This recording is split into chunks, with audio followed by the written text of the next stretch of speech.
This is the third video in a multi-part series on Subpart F income. In this video, I'll discuss the main exception to foreign-based company sales income.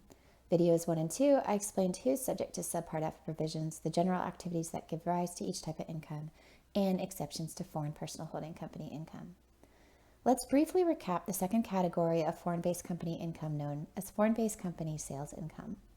In order for income to be foreign-based company sales income, a CFC is purchasing from or selling to a related party. The goods being sold were not manufactured in the CFC's country of incorporation and are being sold or have final use outside the CFC's country of incorporation. Going back to the original example in video 1 as to why Subpart F became a tax provision, we used a company that sold bikes. In the example, it was clear that the U.S. company did the manufacturing and not the foreign country that then sold to the third-party users. There is, however, an exception known as the manufacturing exception. This exception states that regardless of where manufacturing occurs, if the CFC, through activities of its own employees, manufactures the property, then such income will not be considered Subpart F income. The key is substantiating that the CFC's employees did indeed perform manufacturing activities. There are 3 tests outlined in the regulations. One test must be met in order for this exception to apply, and for the income then earned to not be included immediately in the U.S. tax base as Subpart F income. These 3 tests are substantial transformation, the components part test, and substantial contribution. I'll walk through what each test is in an example to better illustrate. Substantial transformation. In this test, it requires that the CFC substantially transform the property it received prior to the on sale to customers. Specific examples of substantial transformation laid out in the regulations include a CFC purchasing wood pulp and then turning that pulp into paper, or a CFC buying tuna and then processing and canning the tuna. Specifically, example number 2 in the regulations can be illustrated in further detail as follows. CFC B, incorporated under the laws of foreign country X, purchases steel rods from a related person, which produces the steel in foreign country Y. Corporation B operates a machining plant in country X in which it utilizes the purchased steel rods to make screws and bolts. The transformation of steel rods to screws and bolts constitutes the manufacture or production of property for purposes of this subparagraph. So you're always looking at what was purchased and was it transformed. If so, then you will meet this exception and you will not be subject to the income earned on these sales, even though they're outside the country of CFC, as foreign-based company sales income. The second test is the components part test. This test focuses on the conversion of parts into final goods, which is a little bit different than what we talked about in the first example because you're not using component parts, you're actually fully transforming the goods in test 1. So let's assume here we have a company that purchases parts that are then used in its final goods that it sells. The sale of the final product will be treated as the sale of a manufactured product rather than the on sale of the component parts if the assembly or conversion of the component parts into the final product by the selling corporation involves activities that are substantial in nature and generally considered to constitute the manufacture, production, or construction of property. In this test, it is required that the CFC do the assembly and manufacturing work. There's also a safe harbor rule that states if the labor and factory costs incurred by the CFC related to the conversion cost of the component parts into a finished product equal or exceed 20% of the total cost of goods sold, then it also meets the test. But you don't need to meet the safe harbor if the activities are deemed substantial in nature. Again, let's do an example to walk through this, and we're going to use the first example in the regulations. CFCA in this case is incorporated under the laws of foreign country X, and it sells industrial engines for use, consumption, and disposition outside of country X. Corporation A, in connection with the assembly of such engines, performs machining and assembly operation. In addition, A corporation purchases from related and unrelated persons components manufactured in country Y. On a per unit basis, A corporation's selling price and cost of such engines are as follows.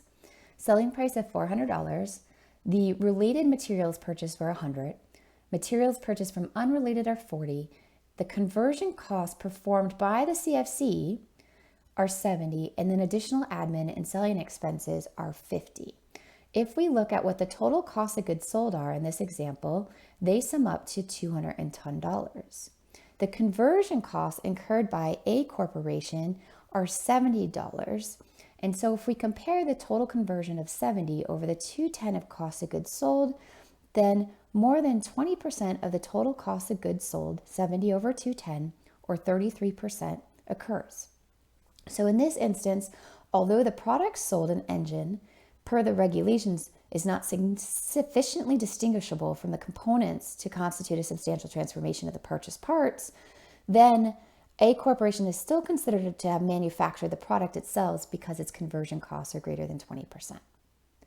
One aside, packaging, repackaging, and labeling are specifically excluded activities for purposes of the components parts test. So you cannot include that in your calculation for determining the 20%. Finally, the third test is substantial contribution.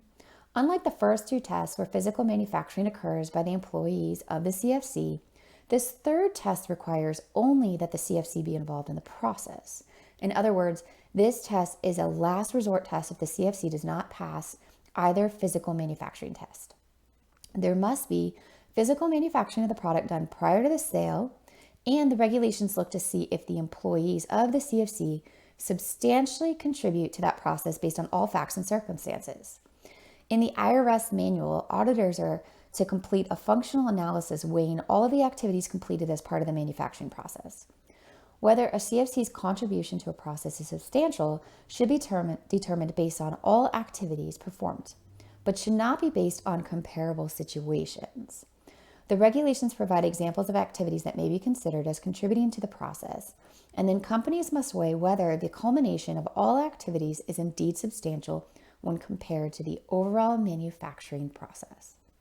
So these examples include oversight and direction of the activities or process pursuant to which property is physically manufactured. Second one, performance of some physical manufacturing activities that are considered in but are insufficient to satisfy the substantial transformation component parts test for the CFC manufacturing exception. Material selection, vendor selection, or control of raw materials, work in process, or finished goods. The management of manufacturing costs or capacities.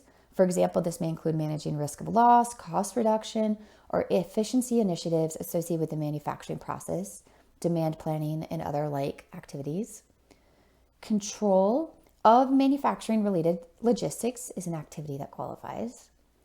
Quality control, so sample testing or establishment of quality control standards. And finally, developing or directing the use or development of trade secrets, technology, product design, and design specifications, or other intellectual property for the purpose of manufacturing the product that is being sold. This does exclude, however, marketing IP such as a trademark. The regulations provide a variety of examples to refer to for purposes of determining substantial contribution.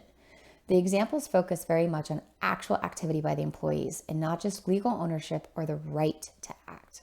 For example, CM performs physical manufacturing of product X through contractors.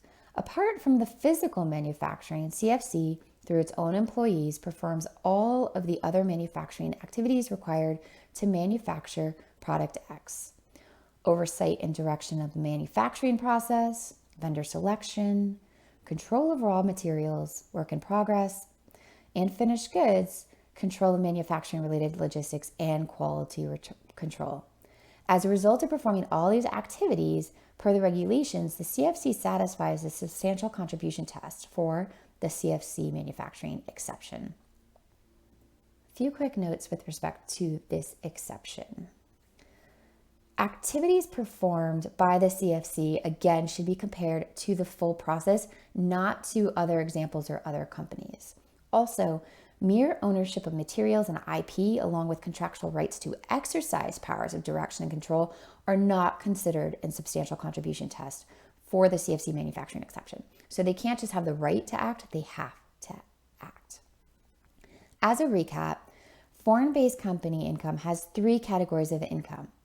Exceptions to foreign personal holding company income were discussed in video 2, and here we discuss the exceptions to foreign-based company sales income, better known as the 3 tests that help you qualify for the manufacturing exception.